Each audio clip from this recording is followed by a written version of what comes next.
সর্বভারতীয় তৃণমূল কংগ্রেসের তরফ থেকে আপনাদের স্বাগত জানাচ্ছি। একটি গুরুত্বপূর্ণ বিষয় আপনাদের মাধ্যমে আমরা সকলকে জানাতে চাই। প্রথমেই আমরা দুটি ভিডিও দেখে নেব, তারপরে একবারে কথোপকথনে আসব। ভিডিও দুটি চালাবার জন্য আমি অনুরোধ করছি।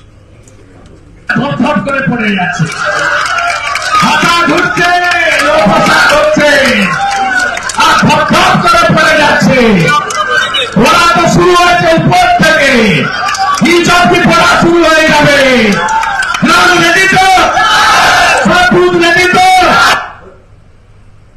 দ্বিতীয় ভিডিও আরেকবার চালা।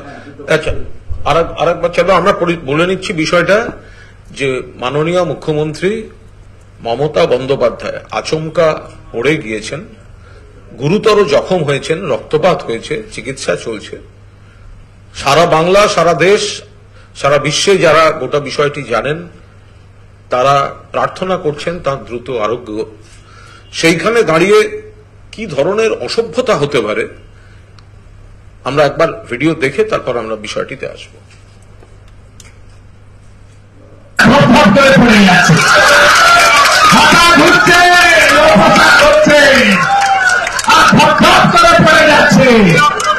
পড়া তো শুরু হয়েছে উপর থেকে, কি পড়া শুরু হয়ে যাবে।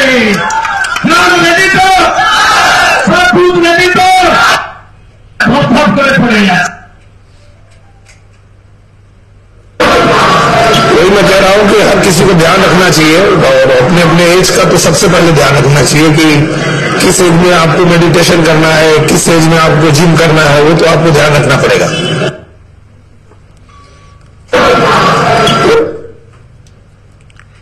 তো বিষয়টা হচ্ছে যে আমরা খুব স্পষ্টভাবে বলতে চাই যে মাননীয় মুখ্যমন্ত্রী এবং সর্বভারতীয় তৃণমূল কংগ্রেসের সর্বভারতীয় সভানেত্রী মমতা বন্দ্যোপাধ্যায় তিনি পড়ে গিয়েছেন। এটা একটা দুর্ঘটনা, শারীরিক কোনো কারণ চিকিৎসকরা ব্যাখ্যা করেছেন। পড়ে গিয়েছেন এবং খুব বিশ্রীভাবে আহত হয়েছেন, রক্তপাত হয়েছে, স্টিচ হয়েছে, প্রবল ব্যথা, চিকিৎসা চলছে। আমরা সবাই তার দ্রুত আরোগ্য কামনা করছি। এই সময় লোডশেডিং এ জেতা তথাকথিত বিরোধী দলনেতা গদ্দার শুভেন্দু অধিকারী যে শারীরিক অঙ্গভঙ্গি করে, যে মুখের ভাষা প্রয়োগ করে মমতা বন্দ্যোপাধ্যায়ের এই অসুস্থতা এবং আহত হওয়াকে কটাক্ষ করলেন, অপমান করলেন, এটা বাংলার সংস্কৃতির বিরোধী, রুচি বিরোধী। দেখুন, কোন মানুষ অসুস্থ হতে পারেন, আচমকা কোনো ঘটনা ঘটতে পারে। আচমকা আপনারা জানেন প্রাক্তন রাষ্ট্রপতি প্রণব মুখোপাধ্যায় তিনিও বাথরুমে পড়ে গিয়ে গুরুতর জখম হয়েছিলেন। আপনার আমার পরিবারে, আপনার আমার চেনা পরিচিতদের মধ্যে এই ঘটনা অস্বাভাবিক কিছু নয়। অনেক কম বয়সী মানুষও কিন্তু যে কোনো কারণে পড়ে যেতে পারেন। চিকিৎসকরা তার ব্যাখ্যা দিয়েছেন, ডক্টর শশী পাঁজা ব্যাখ্যা দিয়েছেন, অন্যান্য চিকিৎসকরা ব্যাখ্যা দিয়েছেন। আচমকা প্রেসারের গন্ডগোল হতে পারে, আরো কিছু হতে পারে, সেগুলো চিকিৎসার ব্যাপার। কিন্তু ঘটনা হচ্ছে মাননীয় মুখ্যমন্ত্রী আচমকা পড়ে গিয়েছেন, কপালে লেগেছে, গভীর ক্ষত, রক্তপাত হয়েছে। এবং তারপর আমরা যখন আরোগ্য কামনা করছি, সারা বাংলায় তৃণমূল পরিবার শুধু নয়, বাংলার মানুষ আরোগ্য কামনা করছেন, তখন শুভেন্দু অধিকারী এবং আরেকজন তিনি দীনেশ লাল যাদব এমপি, তারা কটাক্ষ করছেন। এটা বিজেপির সংস্কৃতি। এই সংস্কৃতিটা, কেউ আহত হয়েছেন, অসুস্থ হয়েছেন, একজন মহিলা মুখ্যমন্ত্রী, দেশের একমাত্র মহিলা মুখ্যমন্ত্রী, তিনি আহত হয়েছেন, পড়ে গিয়েছেন। আরে শুভেন্দু, তোমার দলের, তুমি যাকে যশস্বী প্রধানমন্ত্রী বলো, যশস্বী প্রধানমন্ত্রী, সেই যশস্বী প্রধানমন্ত্রী পর্যন্ত মমতা বন্দ্যোপাধ্যায় দ্রুত আরোগ্য কামনা করছেন। এটা রাজনৈতিক সৌজন্য। শুভেন্দু যাকে বলে যশস্বী প্রধানমন্ত্রী, সেই যশস্বী প্রধানমন্ত্রীও আরোগ্য কামনা করছেন। অন্য সব দল তারা আরোগ্য কামনা করছেন, সেখানে এটা ভাষা, এটা কোনো কথা? তাহলে শুভেন্দুর কোন আত্মীয় বা আত্মীয়া কয়েকদিন আগে যে হাসপাতালে ভর্তি হয়েছিলেন, তিনি অসুস্থ হয়েছিলেন কি করে? শুভেন্দুর নৈতিক অধঃপতন দেখে শুভেন্দুর বাড়ির লোক অসুস্থ হয়ে হাসপাতালে? কে ভর্তি ছিলেন? এগুলো বললে রুচি বিরোধী কথা হয়ে যাবে। আমরা এগুলো করতে চাই না। শুভেন্দু, তোমার বাড়িতেও বয়স্ক বাবা মা আছেন, সবাই সুস্থ থাকুন। কিন্তু এটা কোন ধরনের? যার দয়ায়, যে নেত্রীর দয়ায়, যে নেত্রী এবং তার দলের দয়ায় তোমার বাবা জীবনে একবার কেন্দ্রীয় মন্ত্রী, তোমরা সব ভাইরা, কে সাংসদ, কে রাজ্যের মন্ত্রী, কে বিধায়ক, কে পুরসভার প্রধান, এই মমতা বন্দ্যোপাধ্যায়ের অনুগ্রহে, কৃপায়, দয়ায়, তৃণমূল কংগ্রেস কর্মীদের আবেগের উপর ভর করে, তৃণমূল কংগ্রেসের শহীদদের রক্তের উপর ভর করে। আর আজ মমতা বন্দ্যোপাধ্যায় পড়ে গিয়ে যখন তার কপাল থেকে রক্তপাত হচ্ছে, তখন শুভেন্দু তুমি এটা নিয়ে অপমান করছো। এটা তৃণমূল পরিবার চূড়ান্তভাবে নিন্দা করছে। আজ 24 ঘন্টারও কম নোটিসে, মাঝখানে রাত ছিল, কালকে বিকেলবেলা শুভেন্দু খেজুরিতে এই অসভ্যতাটা করেছে। আজ বিকেলে ওখানেই খেজুরিতে তৃণমূল কংগ্রেস একটি মিছিল এবং সভা করবে। আমাকে যাওয়ার নির্দেশ দিয়েছে দল, আমি সেখানে যাব, অন্যান্য নেতৃবৃন্দ থাকবেন। আমরা মানুষকে বলবো আমরা উন্নয়নের রাজনীতি করছি। যত ওরা বুঝতে পারছে ওদের পায়ের তলা থেকে মাটি সরে যাচ্ছে, তত বেশি এই ধরনের আক্রমণ মমতা বন্দ্যোপাধ্যায়কে কেন্দ্র করে, অভিষেক বন্দ্যোপাধ্যায়কে কেন্দ্র করে তারা ব্যক্তিগত কুৎসা, ব্যক্তিগত আক্রমণ তো চালাচ্ছিলেন। এবার যখন মমতা বন্দ্যোপাধ্যায় কোনো কারণে পড়ে গিয়ে শারীরিক কোনো কারণ, তার রক্ত ঝরছে কপাল থেকে, সেইটা নিয়ে লো প্রেসার বলে কটাক্ষ করা হচ্ছে। 7 বারের সাংসদ, 4 বারের কেন্দ্রীয় মন্ত্রী, 2 বারের রেলমন্ত্রী, 3 বারের মুখ্যমন্ত্রী।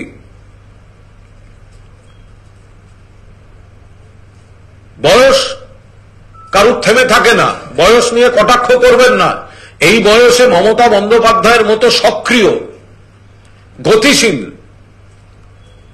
কজন আছেন? আপনার দলে কজন আছেন? মমতা বন্দ্যোপাধ্যায় এভারগ্রিন। মমতা বন্দ্যোপাধ্যায় জনগণের নেত্রী, গণ আন্দোলন থেকে উঠে আসা নেত্রী। তাকে যদি এইভাবে বলা হয়, শুভেন্দু অধিকারী, তার ভাই দিব্যেন্দু অধিকারীও গতকাল গিয়েছে বিজেপি, তার বিজেপি পরিবারবাদ নিয়ে কথা বলবে। নরেন্দ্র মোদী, অমিত শাহ, শুভেন্দু অধিকারী, সৌমেন্দু অধিকারী, দিব্যেন্দু অধিকারী পরিবারবাদ নিয়ে কথা বলবে না ভারতীয় জনতা পার্টি? এই শুভেন্দু অধিকারী তো একটা সময় বিজেপি হটাও বলতো, মোদী হটাও দেশ বাঁচাও। শুভেন্দুকে চোর বলেছে তো বিজেপি, ভিডিও দিয়েছে বিজেপি, সিবিআই চেয়েছে বিজেপি। সিবিআই যখন এফআইআর নেমড অভিযুক্ত করেছে শুভেন্দুকে, গদ্দার, চোর, পালিয়ে গিয়েছে বিজেপি। তার আজকে মমতা বন্দ্যোপাধ্যায়কে এই কুৎসিতভাবে আক্রমণ করছে। যেখানে মায়ের মতো শ্রদ্ধা করা উচিত, শুধু শুভেন্দুকে নয়, তার পরিবারকে রাজনৈতিক প্রতিষ্ঠা দিয়েছেন মমতা বন্দ্যোপাধ্যায়, সম্মান দিয়েছেন, দলে, সরকারে, প্রশাসনে সম্মান দিয়েছেন। সেখানে এই ভাষা, খেজুরির মানুষ কড়ায় গন্ডায় এর জবাব দেবে। খেজুরির মানুষ, পূর্ব মেদিনীপুরের মানুষ কড়ায় গন্ডায় এর জবাব দেবে। ফলে আমরা ওর এই অসভ্যতার, ও বেসিক্যালি অসভ্য, এবার এই ধরনের, দেখুন আমি কাউকে কোনো ছোট করছি না, কেউ কিছু আমাকে খারাপ ভাবে নেবেন না। কুকুর ভালো, কিন্তু রাস্তাঘাটে নেড়ি কুকুর যখন পাগল হয়ে যায় তখন তার আচরণে সেটা বোঝা যায়। আমি কাউকে কুকুর বলছি না, আমি জাস্ট বলছি রাস্তাঘাটে নেড়ি কুকুর যদি পাগল হয়ে যায় দেখবেন চাহনি পাল্টে যায়, আচমকা তেড়ে যায়, লাফিয়ে ওঠে, খ্যাঁক খ্যাঁক করে, কুকুরের অরিজিনাল আচরণ বিধি থেকে সরে যায়। তখন হয় চিকিৎসা দরকার, নইলে খোঁয়াড়ে নিয়ে গিয়ে রাখতে হয়। তো কিছু কিছু ক্ষেত্রে এইসব জিনিসগুলো, আমি কারুকে বলছি না, এটা কেউ ভাববেন না আমি শুভেন্দুকে পাগলা কুকুর বলছি, এটা কিন্তু কেউ ভাববেন না। শুভেন্দু কেন পাগলা কুকুর হবে, ও তো মানুষ। কিন্তু এই ধরনের আচরণ সমাজে যখন রাস্তাঘাটে চলতে গেলে দেখলেন পাগলা কুকুর, তো কি করবেন তখন? তখন ওই হ্যাট হ্যাট হুস হুস এইসব করতে হয়। তো খেজুরির মানুষ এই ধরনের অসভ্যতার কড়া জবাব আজ বিকেলে দিয়ে দেবেন, আর বাকিটা ভোটের বাক্স। অভিষেক বন্দ্যোপাধ্যায় বলছেন যে কেন্দ্রীয় বরাদ্দ নিয়ে সোজাসুজি বিতর্কে আসুন, সরাসরি চ্যালেঞ্জ ছুড়ে দিচ্ছেন। অভিষেক বন্দ্যোপাধ্যায় খুব স্পষ্টভাবে সরাসরি চ্যালেঞ্জটা দিয়েছেন। কেন্দ্রীয় বরাদ্দ নিয়ে যে প্রচারটা বিজেপি জনগণের পয়সার অপব্যবহার করে বাংলার বিরুদ্ধে মিথ্যা প্রচার করছে, এই যে বলে দিল আবাস 4,89,000 বাড়ি তারা নাকি অনুমোদন করেছেন, মিথ্যা কথা। অনুমোদন মানে কি? 11 লক্ষ বাড়ির লিস্ট তৈরি আছে, দেবে তো টাকা, তো টাকাটা দিচ্ছে না, বলছে অনুমোদন করেছে। আরে অনুমোদন খায় না মাথায় দেয়, দেবে তো টাকা, টাকা তো দিচ্ছে না। 100 দিনের কাজ, টাকা দিচ্ছে না। 59 লক্ষ জব কার্ড হোল্ডার টাকা পাচ্ছেন না, কেন্দ্র দেয়নি, মমতাদিকে দিতে হয়েছে। অথচ তারা মানুষকে বিভ্রান্ত করছেন। বাংলার বুক থেকে গত 4-5 বছরে 4,64,000 কোটি টাকার বেশি ট্যাক্স তারা বাংলার বুক থেকে তুলে নিয়ে গেছেন, আর 1,50,000 কোটি টাকা বাংলার বকেয়া, সেটা তারা দিচ্ছেন না। তো অভিষেক বন্দ্যোপাধ্যায় খুব স্পষ্টভাবে বলেছেন, এইসব সরকারের পয়সার অপচয় করে, জনগণের পয়সার অপচয় করে বিজ্ঞাপন দিচ্ছেন কেন? শ্বেতপত্র প্রকাশ করুন, টাকা দিয়ে থাকলে ব্যাংক ডিটেলসটা সকলের সামনে দিয়ে দিন, আসুন ওপেন ডিবেটে আসুন, পোডিয়াম রেডি আছে, আমি আমার তথ্য দেব, আমার বক্তব্য বলবো, আপনারা আপনাদের তথ্য দিন, আপনাদের বক্তব্য বলুন। কিন্তু বিজেপিকে পাওয়া যাচ্ছে না, তার কারণ বিজেপি মিথ্যা কথা বলছে। Abhishek Bandyopadhyay challenge BJP accept করতে পারছে না, ওরা পালিয়ে যাচ্ছে। তো হলো তো 48 ঘন্টা হলো, 72 ঘন্টা হলো, তো কই বিজেপির নেতারা আসুন, শ্বেতপত্র নিয়ে আসুন, ব্যাংক স্টেটমেন্ট নিয়ে আসুন, প্রমাণ করুন যে বাংলা টাকা পেয়েছে আপনাদের কোন অ্যাকাউন্ট থেকে, বাংলার কোন অ্যাকাউন্টে টাকা গিয়েছে, ব্যাংক স্টেটমেন্টটা মানুষের কাছে দিয়ে দিন। অভিষেক বন্দ্যোপাধ্যায় স্পষ্ট ভাষায় চ্যালেঞ্জ করেছেন।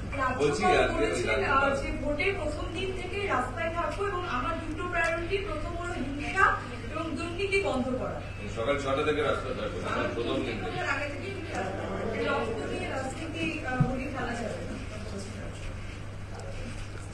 আমি রাজ্যপালকে অনুরোধ করব, এই ধরনের পাগলা দাসু টাইপ স্টেটমেন্ট করে পদটার মানে অপব্যবহার করবেন না। ভোটের দিন রাস্তায় রাজ্যপালের কোনো কাজ নেই। First he should read the stories of Pagla Dashu written by Sukumar Rai. Then he should make such statements. রাজ্যপাল একটা জ্ঞানী গুণী লোক, ভোটের দিন বাড়িতে থাকবেন, যদি কোনো ভগবান না করেন কোনো ইনসিডেন্ট, বিজেপি চেষ্টা করবে গন্ডগোল করতে, সিপিএম চেষ্টা করবে, তাতে তৃণমূল পা দেবে না। রাজ্যপালকে আমি মনে করিয়ে দেব, you must remember that last time in 2021, during the 8 phases of assembly election, the election was totally peaceful. And only one incident was there, that is in Shital Kuchi, firing by central forces. তো সেখানে তো এক গাদা লোক মারা গেছিল। রাজ্যপাল বরং উনি এটা দেখুন যে সেন্ট্রাল ফোর্স যেন বিজেপির ক্যাডারের মতো কাজ না করে, সেন্ট্রাল ফোর্স যেন বিজেপির ক্যাডারের মতো কাজ না করে, গুলি না চালায়। Honourable governor, please ensure that the central forces should not influence the voter in favor of BJP. Central forces should not be used as cadre of BJP. Central forces should not intervene in the process of election. If you are interested to take part in the election process or monitor the process of election, you must talk to the in charges of central forces and guide them properly. It will help the election process to be free and fair.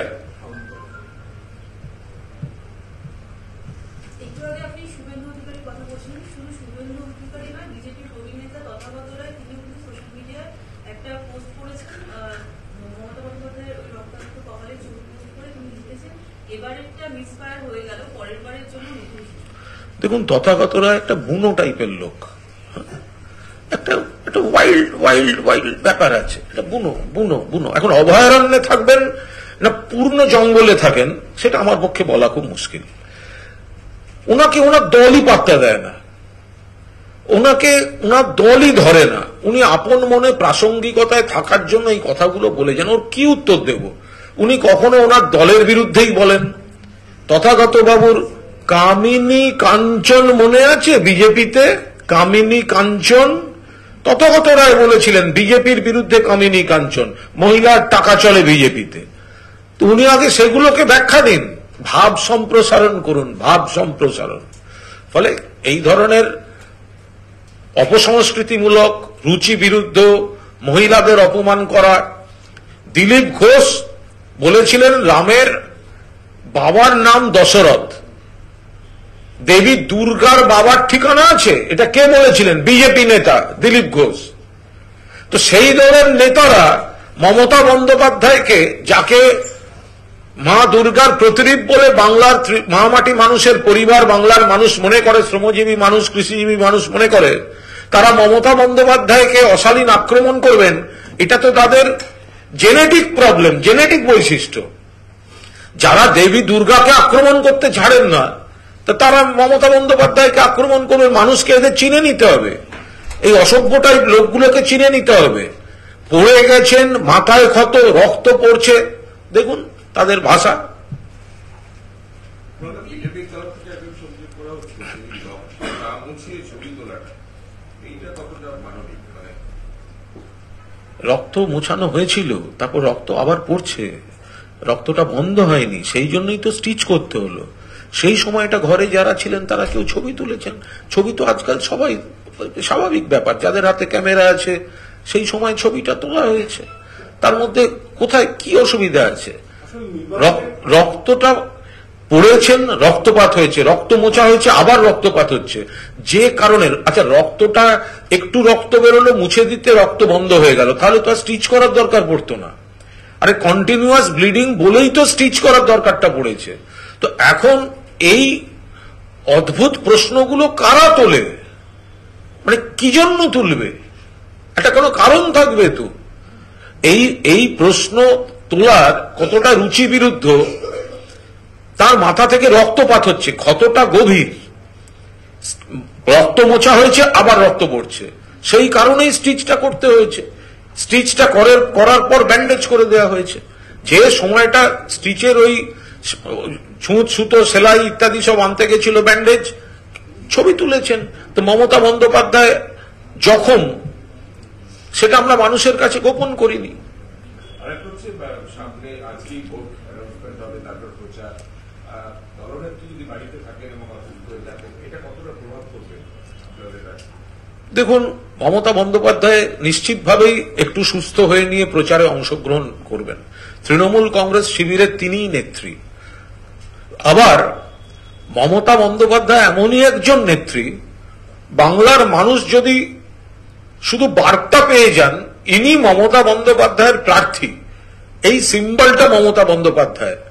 এবার মমতা বন্দ্যোপাধ্যায় জলপাইগুড়িতে থাকলেও কাঁথির মানুষ vote দেবেন, রায়গঞ্জে থাকলেও মথুরাপুরের মানুষ vote দেবেন, পুরুলিয়াতে থাকলেও মুর্শিদাবাদের মানুষ ভোট দেবেন।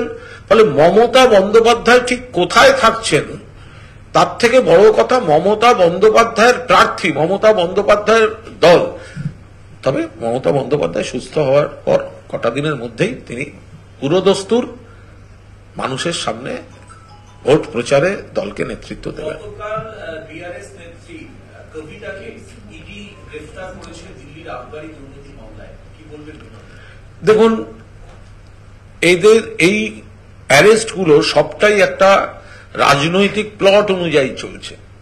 আপনি ইভেন ইলেকশন বন্ডের ক্ষেত্রে দেখুন, আজকে সকলের সামনে চলে আসছে প্রথমে কোনো সংস্থায় যাচ্ছে সিবিআই বা ইডি, পরবর্তীকালে দেখা যাচ্ছে সেই সংস্থা প্রচুর পরিমাণ বন্ড কিনছেন, তার পরবর্তীকালে দেখা যাচ্ছে সেই সংস্থাকেই আবার কেন্দ্রীয় সরকার একটা বিরাট অঙ্কের সরকারি কোনো কাজের বরাত দিচ্ছেন। এর থেকে খুব স্পষ্ট বোঝা যায় যে সিবিআই ইডিকে প্রথমে পাঠানো হলো, চাপ তৈরি হলো, তাকে দিয়ে বন্ড কেনানো হলো, এরপর আবার সরকারি বরাত দিয়ে সেটা পুষিয়ে দেওয়া হলো। এবার সেই টাকাটা কোথায় যাচ্ছে এটা বুঝতে কারোর অসুবিধা হচ্ছে না। তাহলে ইডি বা সিবিআই এই অ্যারেস্ট বা এই ধরনের যে কাজকর্মগুলো চলছে এগুলো সবটাই রাজনৈতিক একটা প্লট অনুযায়ী বিজেপির নির্দেশে চলছে। বিজেপির চেয়ে সবচেয়ে বেশি টাকা তো তৃণমূলই পেয়েছে, না, সেটা তো সবাই দেখতে পাচ্ছে। বিজেপির থেকে তৃণমূল বেশি পায়নি। বিজেপির পরে যদি কোনো কোম্পানিগুলি যদি দেখতে পায় এই ধরনের অভিযোগ, এই যে সিবিআই ইডি পাঠিয়ে চাপ সৃষ্টি করা, সেসব তো তৃণমূলের ক্ষেত্রে বা অন্য দলের ক্ষেত্রে প্রযোজ্য নয়। ফলে ওই বিষয়টা শুধুমাত্র বিজেপির ক্ষেত্রেই প্রযোজ্য, আর বাকিদের ক্ষেত্রে ইলেকশন বন্ড এটা তো বিজেপি তৈরি করে দিয়েছে স্বচ্ছতার জন্য। ফলে সেই ক্ষেত্রে যদি কোনো কোম্পানি মনে করেন যে তারা অমুক দলকে সহযোগিতা করবেন স্বচ্ছভাবে, আইনিভাবে, কেন্দ্রীয় সরকারের তৈরি করে দেওয়া আইন অনুযায়ী, তাহলে সেটা হতেই পারে। কিন্তু সিবিআইডি ব্যবহার করে যে টাকা তোলা, এটা তো অন্য কোন দল, তৃণমূল বা অন্য কোন দল এই সুযোগটা পাচ্ছে না। তারা তো এই কাজগুলো করেনি, এই কাজটি তো বিজেপি করে রেখে দিয়েছে। অর্জুন সিং ব্যারাকপুরে ফিরেছেন, গোটা মজদুর ভবন বিজেপির পতাকায় ছেয়ে গেছে, সেখানে পোস্টার বাকি আসছে, মানে ব্যারাকপুর চেঞ্জ হয়ে গেছে। এখন এটা ভোটে প্রমাণিত হবে। এই মুহূর্তে আমাদের দলের শ্রেষ্ঠ প্রার্থী পার্থ ভৌমিক, মমতা বন্দ্যোপাধ্যায়ের প্রার্থী, অভিষেক বন্দ্যোপাধ্যায়ের প্রার্থী, দলের প্রার্থী।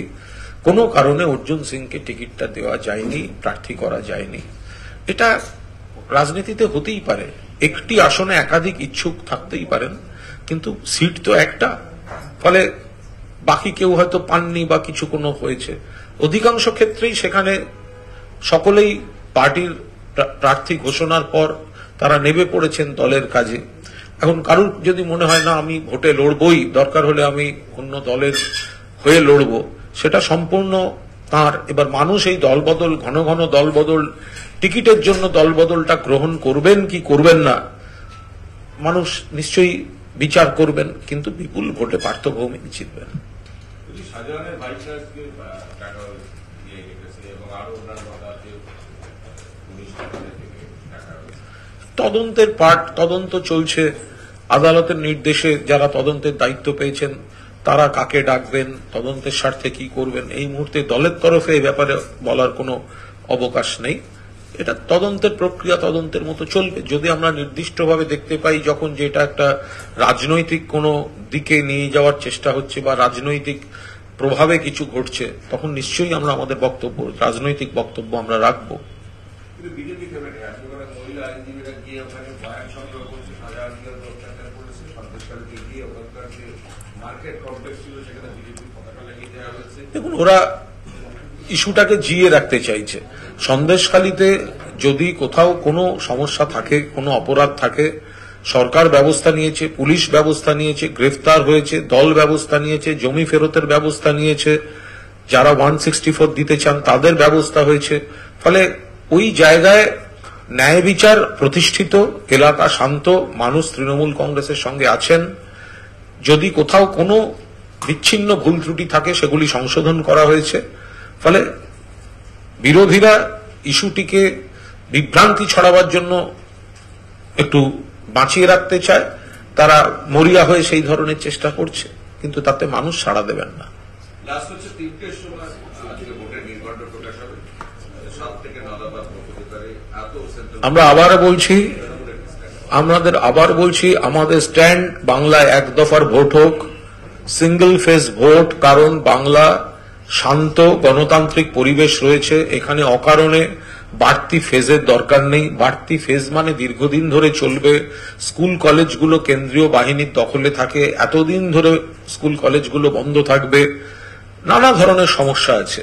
আর গতবার তো 8 দফা ভোট করে ওরা দেখেছেন যে কিভাবে তারা পরাজিত হয়েছেন, বিজেপি তৃণমূলই জিতেছে। ফলে আমরা চাই এক দফায় ভোট। আর একটা কথা বলে রাখি, এই টুকটাক কিছু সমীক্ষার কথা আমাদের নজরে আসছে। আমরা খুব পরিষ্কারভাবে বলি, এখন এই মুহূর্তে আমাদের দলের যা অভ্যন্তরীণ খবরাখবর, যে সমীক্ষাগুলির কথা বলা হচ্ছে, আমরা বলছি আরো কিছু সময় যেতে দিন।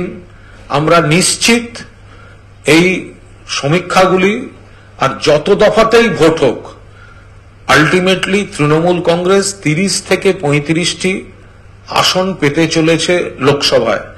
কোনো সমীক্ষা মিলবে না। যারা বিজেপিকে একটু বাড়তি বা একটু বেশি দেখাচ্ছেন তাদের সমীক্ষা মিলবে না। প্রথম কথা উন্নয়ন, দ্বিতীয় কথা বিজেপির প্রার্থী তারা গ্রহণযোগ্য নন। বিজেপির প্রার্থী নিয়ে প্রবল রোষ, তারা গ্রহণযোগ্য নন। গোষ্ঠীদ্বন্দ্বে বিজেপি ফুটিফাটা, বিজেপির কোনো সংগঠন নেই। আর বাংলার মানুষ উন্নয়ন পেয়েছেন মমতা বন্দ্যোপাধ্যায় সরকারের কাছ থেকে। আর শীত, গ্রীষ্ম, বর্ষা তৃণমূল কংগ্রেস ভরসা পাশে আছে। ফলে আজকে যত দফাতেই ভোট হচ্ছে বাংলায়, আমরা বলেছি এক দফায়, সেটাই ভালো হয় বা ভালো হতো।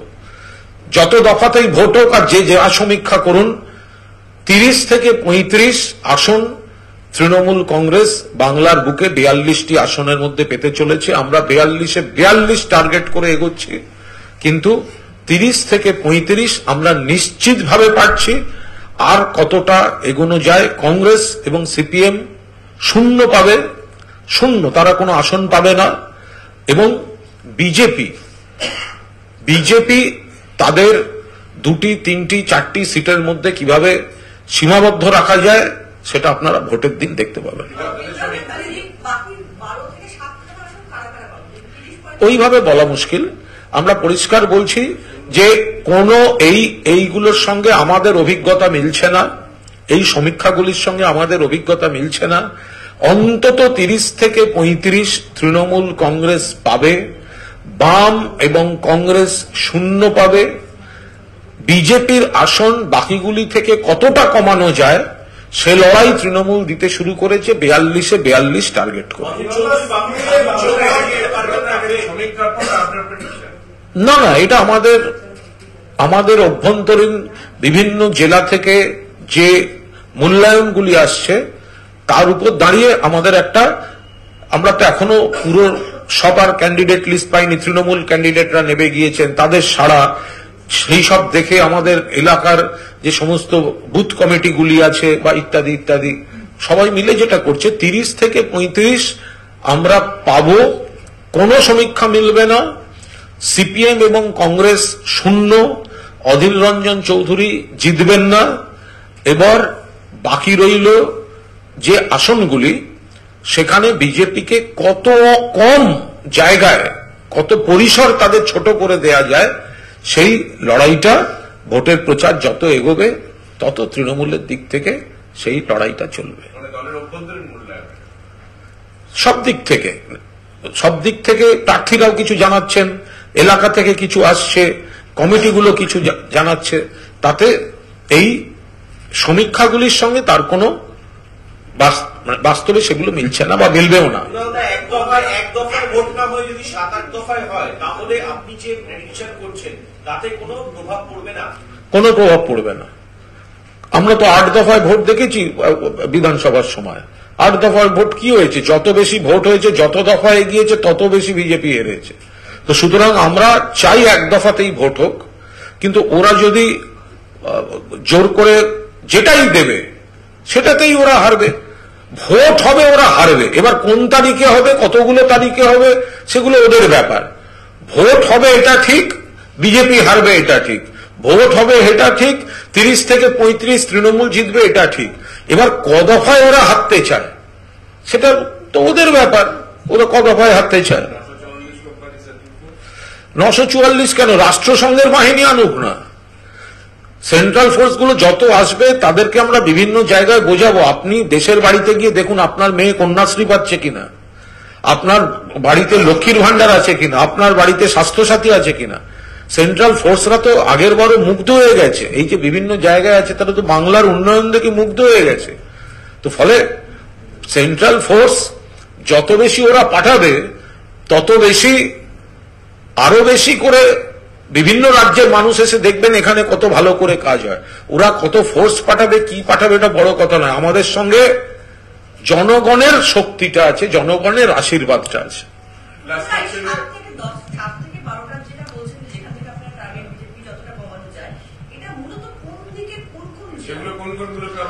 আমরা সেটা যদি আনুষ্ঠানিকভাবে কিছু এর রিপোর্ট প্রকাশ করার হয়, সেটা নিশ্চিতভাবে দল সময় নিয়ে নির্দিষ্ট সময় সেটা পাবলিকের সামনে আনবে।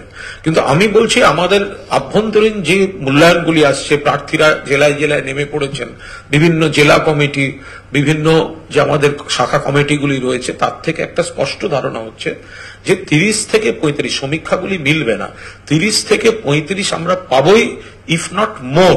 এই মোরটা কতখানি হতে পারে? কিছু জায়গায় ধরুন বিজেপির পুরনো যারা টিকিট পায়নি তারা যোগাযোগ করছে যে আমরা তৃণমূলের সঙ্গে এবার কাজ করব, সেটা সারা বাংলার বিভিন্ন জেলায় সেই জিনিসটা হয়েছে। বিজেপির হুগলিতে,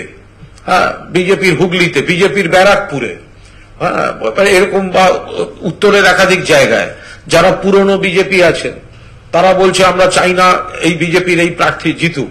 ফলে এই সবগুলোই তো আমাদের রিপোর্টের মধ্যে আসতে শুরু করছে আস্তে আস্তে, এবং এটা যত দিন এগোবে তত বেশি করে এটা বাড়বে।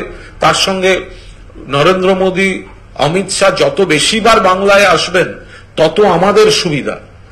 অধিকারী পরিবার প্রাইভেট লিমিটেড 3 জন যারা রয়েছেন, 3 ভাই, তো যত বেশি এরা মুখ দেখাবে, শুভেন্দু মুখ দেখাবে, তত বেশি করে দুর্নীতি, স্বজন পোষণ, পরিবারবাদ এগুলো আরো বেশি করে এস্টাবলিশ হবে। তাহলে আমরা চাই নরেন্দ্র মোদী, অমিত শাহ, শুভেন্দু অধিকারী এরা যত মুখ দেখাবে বাংলার মানুষ তত ঠিক করে নেবে নো ভোট টু বিজেপি। ওইভাবে কোনো বিষয় নেই, কোনো উত্তরবঙ্গে কোনো প্রভাব পড়বে না। পুরো দস্তুর তৃণমূলই আছে। এই বাকি যে 7-10টা আসন তার মধ্যেও হাড্ডাহাড্ডি জায়গায় চলে যাবে, তার মধ্যেও আবার তৃণমূল কংগ্রেস জিতবে। 30 থেকে 35 আমরা 42 টার্গেট করে এগোচ্ছি। ওরা কোন 2-3টে যদি আদৌ পায় সে ভোটের পথ দেখা যাবে। ছিটকে ছাটকে 2-1টা হয়তো বেরিয়ে গেল, ধরুন 500 ভোট, 1000 ভোট, ও সব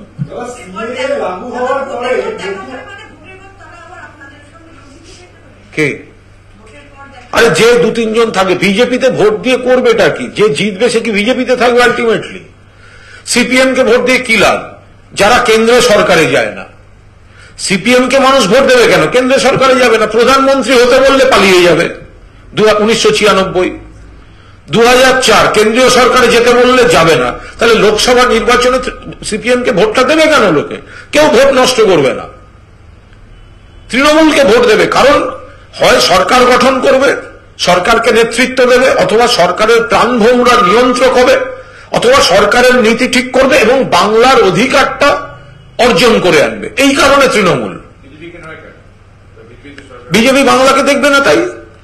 বিজেপি 10 বছরের বিজেপি সরকার বাংলা থেকে একটা পূর্ণ মন্ত্রী দেয়নি, বাংলাকে শুধু সংখ্যা তত্ত্ব হিসেবে ব্যবহার করে। বিজেপি আগে ব্যাখ্যা করুন নরেন্দ্র মোদী, গত 10 বছরে বাংলা একটা পূর্ণ মন্ত্রী পায়নি কেন? তাহলে বিজেপির যাদেরকে জেতাচ্ছে তাদের মন্ত্রী হওয়ার যোগ্যতা নেই? বিজেপির যাদেরকে জিতিয়েছেন আপনারা 10 বছরে পূর্ণমন্ত্রী হওয়ার যোগ্যতা নেই? তাহলে বাংলা থেকে যে বাংলা অতীতে একাধিকবার কেন্দ্রে পূর্ণমন্ত্রী পেয়েছে, কত কাজ করেছে, মমতা বন্দ্যোপাধ্যায় তো নজিরবিহীন কাজ করেছেন। তো তাহলে দিলীপ ঘোষ পূর্ণমন্ত্রী হয়নি কেন? এত কথা বলে ন্যাশনাল ভাইস প্রেসিডেন্ট ছিল, পূর্ণমন্ত্রী নয় কেন? কারণ দল মনেই করে না যোগ্য। তাহলে যে বিজেপির এমপিদের তাদের দল গত 10 বছরে একটা ক্যাবিনেট দেয়নি, সেই বিজেপিকে ভোট দেবেন? বিজেপির যে এমপিরা কেন্দ্রে গিয়ে বলেনি বাংলায় 100 দিনের কাজের টাকা পাইয়ে নিন, যারা কাজ করেছে বাড়ির টাকা দিন, তাদের ভোট দেবেন? দেবেন না। কংগ্রেস বলে কিছু হয় না, ভূতেরও ভবিষ্যৎ আছে, কংগ্রেসের নেই এ রাজ্যে। সব 42টা আসনে প্রার্থী নেবে কি? গোটা রাজ্যে 42টা লোক নেই ওদের। তো সেই জায়গায় দাঁড়িয়ে তৃণমূল কংগ্রেস 42-এ 42 টার্গেট করে এগোবে।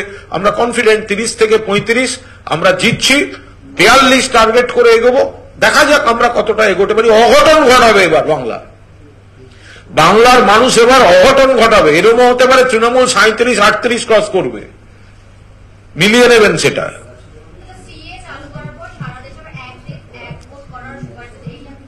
হয়তো 3 দিন আগের বলে দিয়েছি, এক দেশ এক ভোট, এটা আমাদের দল দেখে যথাযথ অ্যানালিসিসের পর জানাবে। আর এর মানে কি যে এক দেশ এক ভোট? তাহলে 21 সালে যখন বাংলার বিধানসভা নির্বাচন, তাহলে লোকসভা নির্বাচন করেই নিল না কেন? 26 সালে যখন বাংলার ভোট হবে তাহলে তখনই করে নেবে না কেন? মানে দিল্লির সরকার 5 বছর থাকবে আর বাকি সরকারগুলো যখন ইচ্ছে ভেঙে দেবে। এটা এত সরলীকরণ করে দেখা যাবে না। নানা ভাষা, নানা মত, নানা পরিধান, বিবিধের বাজে দেখো মিলন ও মহান। আমাদের দল পুরোটা খতিয়ে দেখছে, সেই মতো করে সিদ্ধান্ত নেবে। Thank you.